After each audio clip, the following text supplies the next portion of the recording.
every film is a bit different, and I always find the most exciting projects are when you get involved really, really early. So you can basically fail, come up with crazy ideas, and see if they work. And so on this movie, we came up with so many crazy ideas, so many concepts early on to see what would work. So I was writing while they were shooting in London, and I just come up with sketches and ideas, and we did a whole bunch of early experiments with these huge steel drums. So steel drums you often think of from sort of Caribbean music, but I wanted to try and get something that was like super low register. So we used these huge low end steel drums, did some sessions with those, a whole bunch of stuff with voices, like experimenting with vocals and trying to get very weird sounds out of the human body. Wood blocks, recorded tons of wood, like went to a crazy warehouse in LA and just recorded every single like weird wooden instrument that they had. I mean, this is a super global score. We went to Paris and we recorded these amazing instruments called a crystal bachet, a glass harmonica and an onze martineau. And they're both very old instruments and rare instruments, but again, they're very organic. You've got the touch of water on the hands on glass, and that's the sound that's been created. And like so many of these things, it was trying to get that organic touch across the score.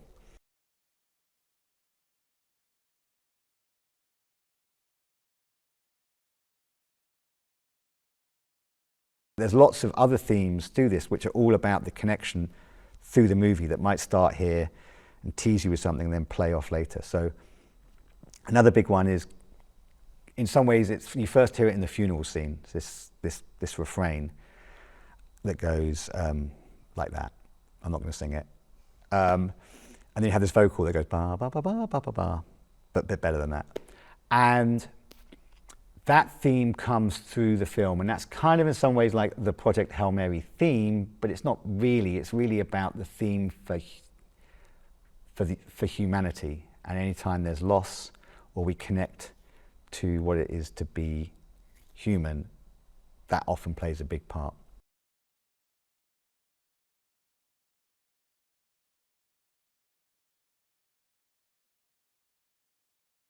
Originally, Phil Lord and Chris Miller, they were like, we want this to be written, the entire film, on a woodblock. And I'm like, that is never going to work over like 2.5 hours of like IMAX scale cinema. And eventually they realized that, yeah, maybe that was right. But they were very keen to try and get as much like woodblock in as possible. So there's a lot of woodblock in this movie, more than maybe any other Hollywood film in the last 10 years. So that's a reason to go see this movie. If you love woodblocks, this is the movie for you.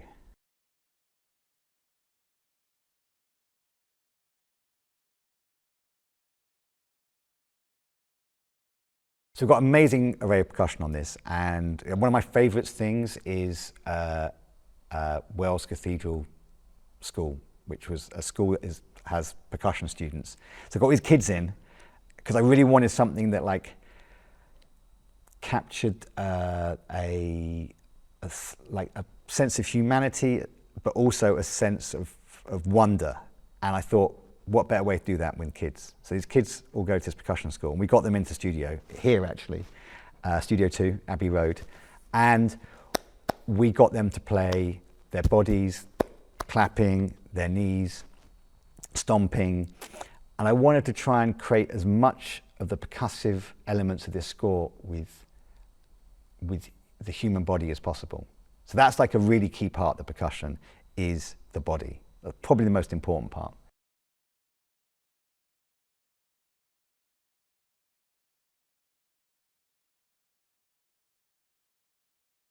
What I really wanted to do was have this tension that never let go once it started. So that piece starts on a single woodblock, which was the original impetus behind this entire film was, can we write an entire score on a woodblock? No, but you can start a key moment with just one woodblock. So we've got this woodblock that goes donk, donk, donk, donk, donk, donk, and that just, once that starts, it's never stopping. And as the track grows, more and more stuff comes in, more and more stuff builds in, and it builds into this like unbelievably like painful, like just tension that just builds and builds and builds and won't let you go and locks you in. And it's all about locking you into that sequence so you can never really feel like you can breathe. And it's like kind of really repetitive, but it just keeps on growing and getting bigger and bigger and bigger. And so by the end of that sequence, it's just so ratchet up. And then when Grace gets back on the ship, suddenly it flips and we go to something like that's kind of a bit more heroic, but it's also still got danger in it.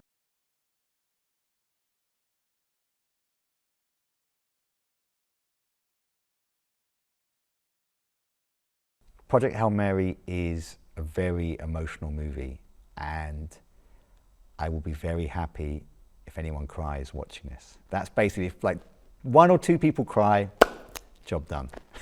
And I really wanted the score to help people connect to a sense of hope, a sense of optimism, a sense of wonder in the universe, wonder in the kind of majesty of life.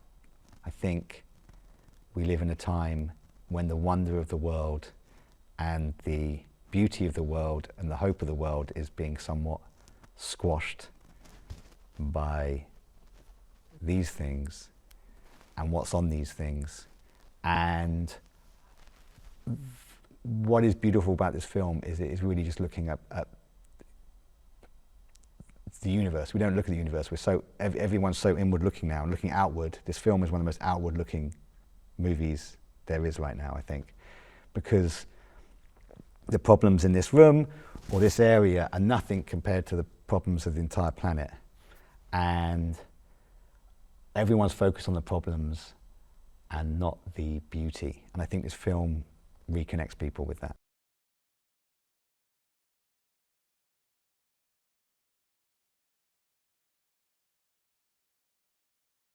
I really have been very conscious about trying to make the audience cry, because I love trying to make people cry in scores, because it's really exciting if you can pull that off. I want them to feel wonder, I want them to feel beauty, I want them to laugh, I want them to feel uncomfortable and weird, and I want them to not know what this music is, but they like it, hopefully, or why is it doing all these strange noises, but it makes me feel something.